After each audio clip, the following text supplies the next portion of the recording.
So we are in a tiny space. It's 150 feet long by 30 feet wide, and it's a 13,500 square foot farm. And within that, we've had to get really creative in terms of our growing system. So that's something else that's very unique about us, is that we employ 3 separate growing systems instead of usually just one, because you're growing one crop.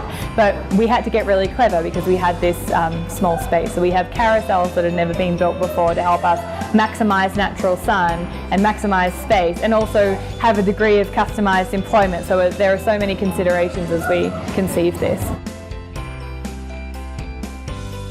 When the founders of the business came together and tried to figure it out, they were really faced with a challenge. They knew that they wanted to have local sustainable food be part of the model, but they really couldn't figure out how to make the economics work until they had the idea that if we stacked up the building, we could improve our growing space by 3 or more times. The stacking of 3 separate microclimates, particularly 6,200 feet above sea level and when it's minus 20 outside, that was a world first. To have this sort of crop mix is really unique.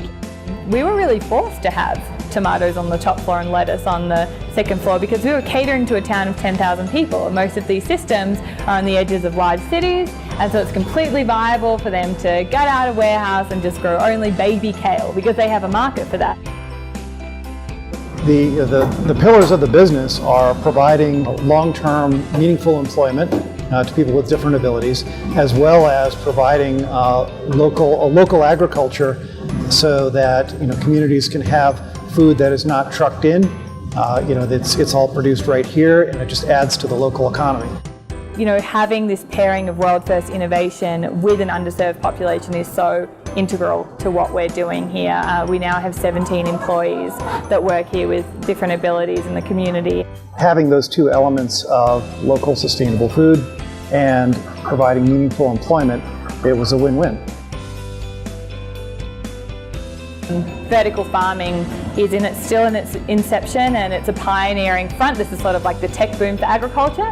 So there's quite a lot of hype, but there is a very small group of people that have been operating for over a year successfully. And we are proud as punch to call ourselves part of that group.